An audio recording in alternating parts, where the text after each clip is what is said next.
15 दिसंबर है और दिन शुक्रवार का है। खबर पुलिस महकमे से जुड़ी है।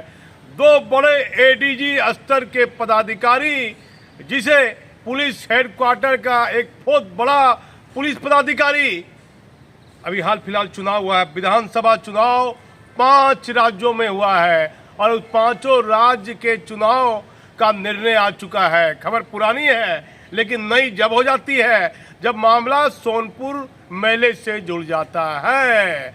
अब देखिए खबर क्या है।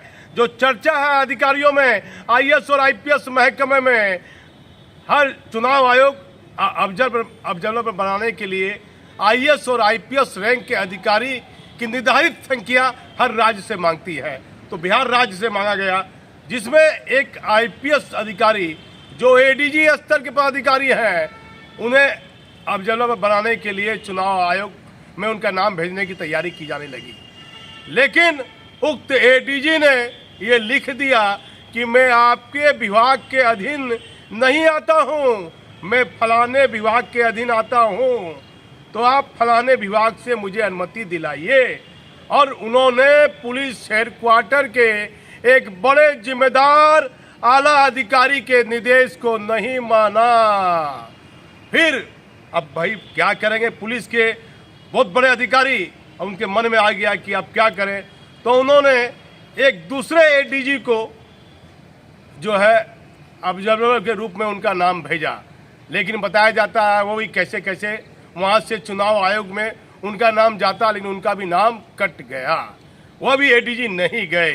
ये चर्चा जब होने लगी जब सोनपुर मेले के एक कुश्ती के कार्यक्रम में, जहां आज उप मुख्यमंत्री तेजस्वी यादव को जाना था और उसके साथ एक बड़े एडीजी स्तर के पदाधिकारी को जाना था, तो पुलिस हेडक्वार्टर के एक जिम्मेदार पुलिस पदाधिकारी ने उन्हें गया के लिए कहा कि आप गया में क्या कार्यक्रम हो रहा है, वहां जाइए, वहां देखिए। लेकिन वह भी एडीजी दिमाग से बहुत चतुर और बहुत तेज आईपीएस अधिकारी, उन्होंने अपने आईजी को भेज दिया कि आप गया जाइए, और अपने सोनपुर मेला के वो कुश्ती के कार्यक्रम में, उप मुख्यमंत्री के कार्यक्रम में वो जाने के लिए तैयार हो गए।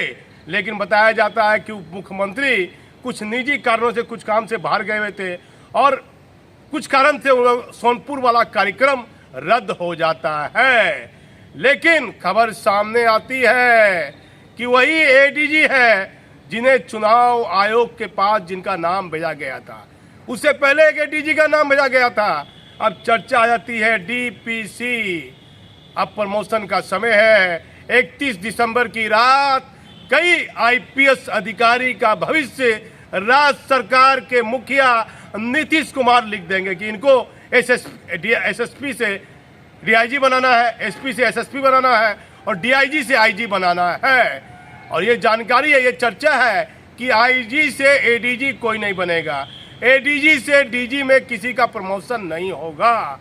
अभी तक डीपीसी की होने वाली होम विभाग के द्वारा ये जो बैठक होने वाली है, इसकी तारीख भी निर्धारित नहीं की गई है। बताया जाता है कि 1 से 2 दिन में डीपीसी की होने वाली बैठक की तारीख होम विभाग निर्धारित कर देगा।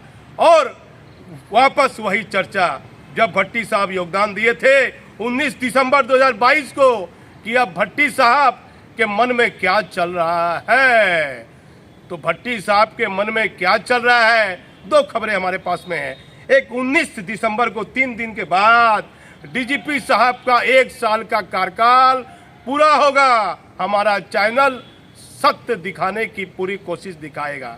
मैं सच दिखाने का जरिया हूं।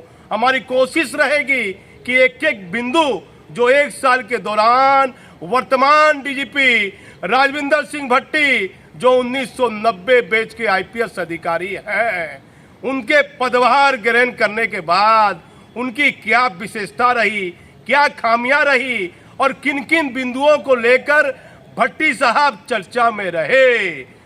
19 दिसंबर की रात मेरी कोशिश रहेगी एक खबर बनाने की और 20 दिसंबर तक आपको हमारी एक खबर आपको दिखाने की हमारी कोशिश रहेगी। लेकिन अभी अहम खबर आ रही है। 5 राज्यों में चुनाव खत्म हुआ, वहाँ चुनाव आयोग के द्वारा आईएएस आईपीएस को भेजा जाता है, वहाँ 2 एडीजी का नाम जाता है, फिर नाम कटता है, क्या होता है ये पुरानी बात हो जाती है, लेकिन उसी में से एक एडीजी को सोनपुर मेला के कार्यक्रम में जाना रहता है, उसे साहब गया भेजना चाहते हैं, लेकिन वह भी एडीजी बड़े चतुर निकलते हैं। लोग कहते हैं चाणक्य बड़ी तेज था, तो उन्होंने अपने आईजी को भेज देते हैं। तो खबर पुलिस महकमे से जुड़ी है। आप हमारे चैनल पर बने रहिए। हमारी कोशिश रहेगी कि आने वाले दिनों में पुलिस हेडक्वार्टर में क्या उलट पुलट होता है। आप हमारे चैनल पर बने रहिए। मैं भागलपुर से दीपक नौरंगी।